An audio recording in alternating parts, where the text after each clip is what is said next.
Close your eyes and imagine this. You're walking towards a door, but before you even open the door, you can feel it. A low rumble of sound bleeding through walls. You push that door open, and bam! A wall of sound hits you like a physical force. Remember, this is 1981, 1982. Most people don't have synthesizers at home. These sounds, these alien electronic futuristic sounds, you've never heard anything like them outside of an arcade. Maybe you've got a home console at home, but that's mostly just blips and bleeps. And now, you're hearing dozens of these sounds at once. Explosions from Defender, the ascending blips of Pac-Man eating dots, the warbling synth bass of Asteroids, the staccato laser fire from Galaga, the robotic voice samples, coin detected, player one ready. All of it reverberating in this dimly lit space, bouncing off walls, layering over each other, creating this symphony of chaos that somehow makes perfect sense. You see, the lighting is intentional. It's kept dark so that those glowing screens pop. Each cabinet, a portal, a window into another world. And they're all calling to you, all of them, at once. This was the arcade. Kids of Gen X would crowd around these things, doing what for us was social gaming. A social gaming revolution before anyone even knew what online gaming would become. So it's 1981, maybe early 1982. I'm 10, and I'm walking through Guildford Town Centre. That's the mall in Surrey, British Columbia, where I grew up. And there it is, the holiest of holy, the Mecca, Circuit Circus, the arcade. And from the entrance, I can see them. I can see all of them, dozens and dozens of machines stretching back into that dimly lit space.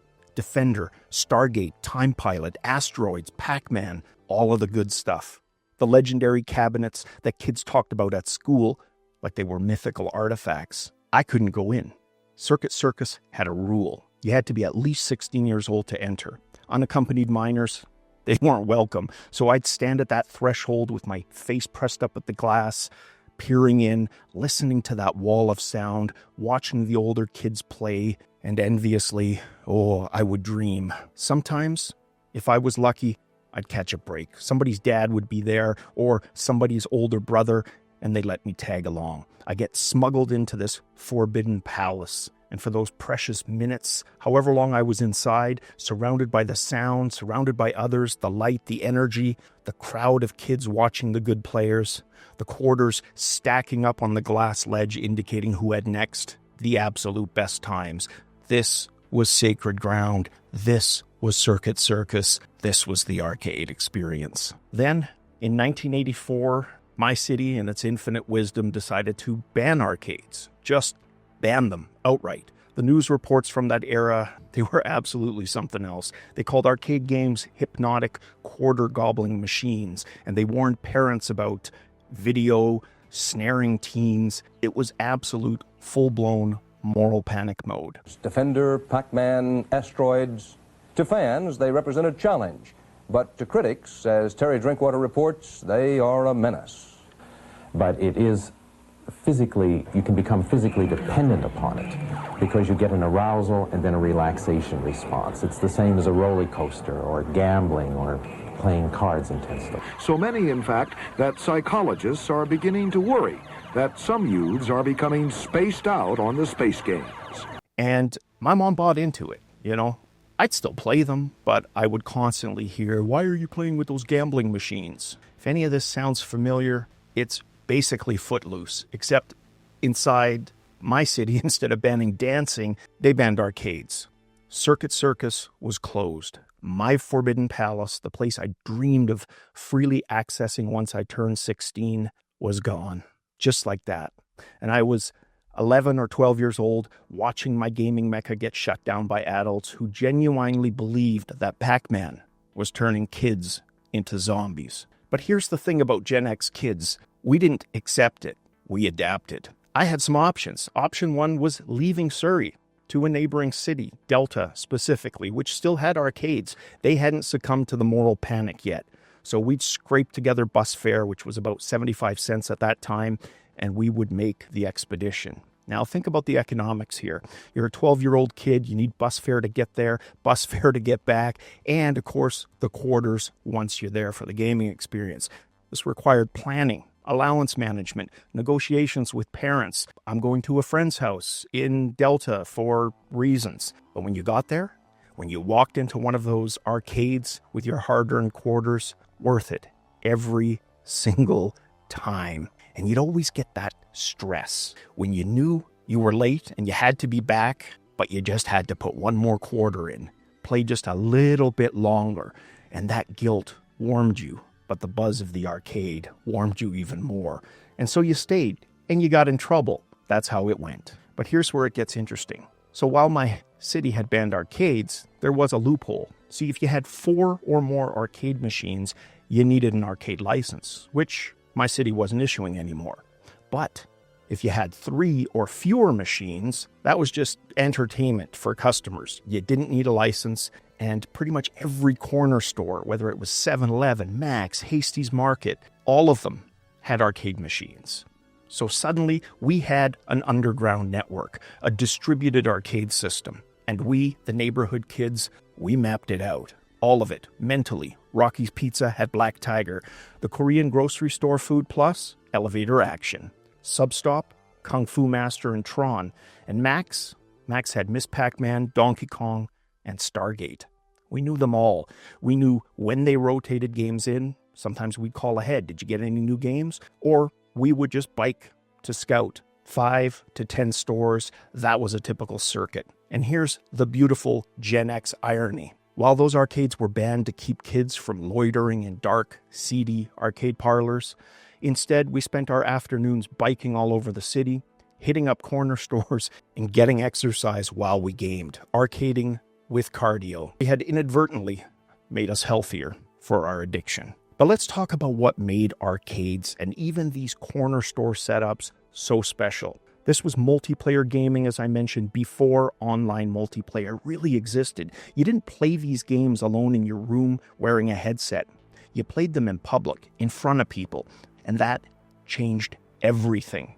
You see, there were unspoken rules. If someone was playing and you wanted next, you would take a quarter, put it up on the glass ledge. That was your claim. That was your spot in line. And everyone respected it. You didn't need a sign. You didn't need an app. You put the quarter down, and when that person died on their last man, it was your turn. And if someone was on a good run, like seriously tearing through Defender or setting a high score on Time Pilot, you watched, you learned, you studied their patterns, their strategies. This was how you got better. Free education just by standing there. And when you finally beat someone's high score, when you got to enter your 3 initials on that leaderboard, that was immortality. You would mark it on the machine. Proof you were there. Proof you were good. You didn't always put politically correct stuff as your initials. And you can imagine with 3 letters, there were a lot of FUKs put up as high scores. And the hot machines, they would draw crowds. You'd see 5, 6, 7 kids gathered around watching someone play. And there was this energy, this buzz, this tension, people cheering when you cleared a level, groaning when you died. It was spectacular sport. You'd meet kids from other schools, other neighborhoods, the arcade, or even just Rocky's Pizza with its single Black Tiger cabinet. That became neutral territory, common ground, and you'd start recognizing the regulars.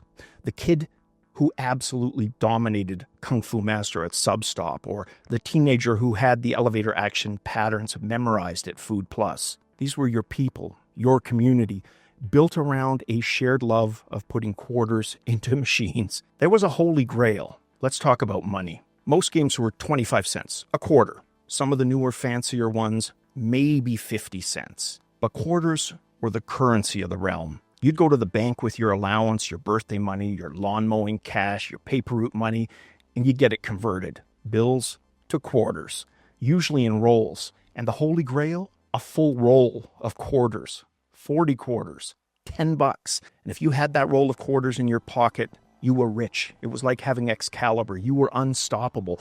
That was serious gaming time. That was an afternoon, and if you were good, that was a day of uninterrupted play. And the weight of that roll in your pocket, the potential that it represented, It was absolutely friggin' intoxicating. And you'd start feeding them into the machines, and you'd watch your stack shrink. You'd ration, you'd start making strategic decisions. Okay, I'll try this machine twice, and if I don't make it past level 3, I'm out, moving on to the next one. Every single quarter mattered, every game mattered. There was no pause button, no save states, no continue from checkpoint. You put your quarter in, and you played until all your men were gone. And when it was over, that quarter was gone, the run was over. And it was that scarcity that made it mean something important. But let's go back to the sound, because this is important. The atmosphere. 1982, 83, 84, most of us didn't have home computers. We started getting them, but a lot of us didn't have these gaming systems that could produce complex audio. Like I said, the Atari 2600, it was blips and bloops. Same with in television. ColecoVision got a little bit better, and of course, the mighty Commodore 64 computer could generate some serious sound.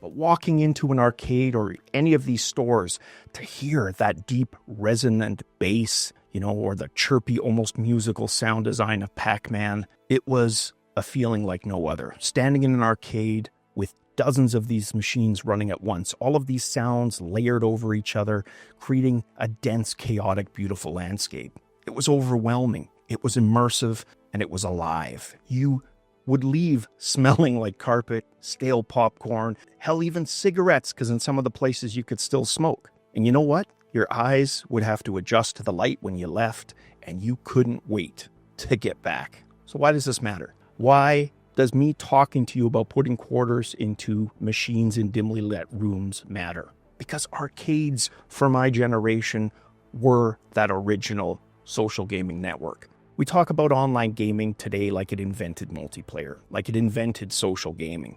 But we had that. We had that in 1982. We just had it physically. You didn't need a headset. You didn't need a smartphone and Xbox Live. You showed up. You played in front of people. You competed directly, not through a screen, but shoulder to shoulder. And you learned by watching. You earned respect by performing. And when Surrey tried to take that away from us, when they banned our arcades because of some moral panic nonsense, we didn't give up. We didn't just move on to the next thing. We adapted, found the loopholes, built bike circuits, took buses to other cities. We made it work. And that is the Gen X experience right there. Nobody was going to hand us anything. Nobody was going to make it easy. So we figured it out ourselves. So today, sure, you can game with anyone, anywhere, anytime. You can pause, you can save, you can do your save states and respawns. And that is great. It's progress. I even enjoy it. But there was something about the arcade era, about that physical presence, the public performance, the scarcity, the sound, you just can't replicate. And for those of us who stood at the threshold of an arcade, dreaming of going inside, who memorized which stores had which games, who learned to play Defender by watching the kid who was better than us, it was where we learned to compete. No merit badges. Pure, vicious, gladiatorial sport. To be part of something bigger than ourselves. And yeah, despite the best intentions of, the moral panic crowd, it's where we really learned that if you really wanted something, you find a way. So what the moral panic crowd didn't get is that instead of discouraging us, they made us try harder. We learned that if you really wanted something, you find a way. Now I want to hear what your favorite arcade was. Did you have a neighborhood arcade? What games did you master? Drop a comment below. If you like this video, hit that like button. If you want more Gen X stories, more Gen X content, that's coming up. Cheers, guys. And remember, Gen X rules.